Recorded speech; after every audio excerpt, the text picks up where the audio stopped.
Another spirited discussion that plenty are having is what happens with Le'Veon Bell. John Clayton, formerly of ESPN, has suggested that if there's a suitor, it's possible the Jets would trade him before this season even begins. I saw Rich Cimini of ESPN suggest that he could be one and done. Chris, I look at it this way.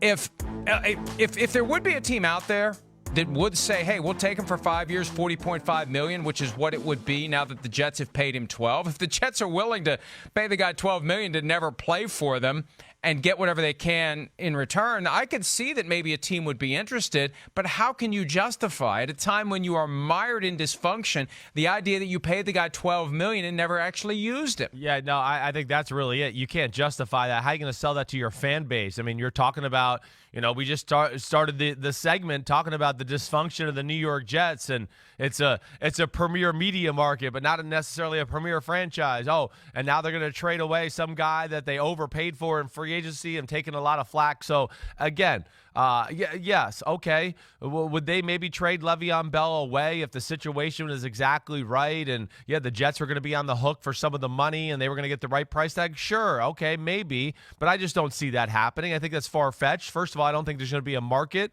for a Le'Veon Bell unless some of the financial burden is taken away there. But they already took $12 million. That's the thing. You could get him for 5 years, $40.5 million. That's $8.1 million a year. Yeah. That's in the range the 49ers would have paid, but now they can't because they've got Tevin Coleman and Jerick McKinnon and 5 other guys at tailback. But 5 years, 40.5 isn't bad. And no. You know what? I thought of an idea. Look, here's the way you would justify it if you're the Jets. If you could get a second-round pick for Le'Veon Bell, you could basically say we paid $12 million for a second-round pick. What did the Browns do 2 years ago when they traded for Brock Osweiler? Yeah. They paid $16 million for a second-round pick. This is one of those high-end analytics. There's a price tag that you can put on a second-round pick. And, hey, $12 million is $4 million less than $16 million, so we're ahead of the game. I mean, there is a way to do it. If Adam Gase is hell-bent on getting this guy out, I don't think Adam Gase is, but if he is hell-bent on getting this guy out and you could find somebody to take 5 years, 40.5, it really wouldn't be that impossible to pull off. No, you're right. From that standpoint right there, it would not be that impossible to pull off, and I'm sure somebody might like his services for that price tag because, that's very affordable for one of the better running backs in football, certainly a top 5 running back in football. But at the end of the day, too, I mean, hey, I know the Jets overpaid Le'Veon Bell. I get that.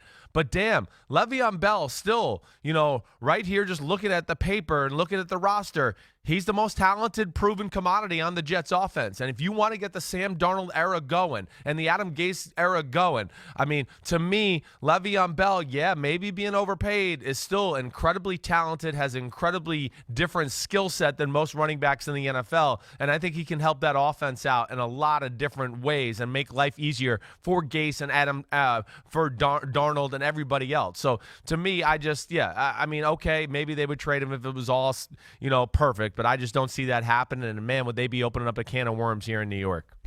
And as to the idea that he would be one and done, I look at it this way. He's got $13 million fully guaranteed next year. If he plays well enough that someone would want to take on that contract, that means he's playing well enough that the Jets should want to keep him. So there's a very small sweet spot there where he would play so well that someone else would say, we'll take the balance of the contract and give you something for him. Yeah. And the Jets would say, please take him. We don't want this bum around. Hi, I'm Mike Tirico, and thanks for watching. Make sure to hit subscribe for the latest news and highlights from NBC Sports.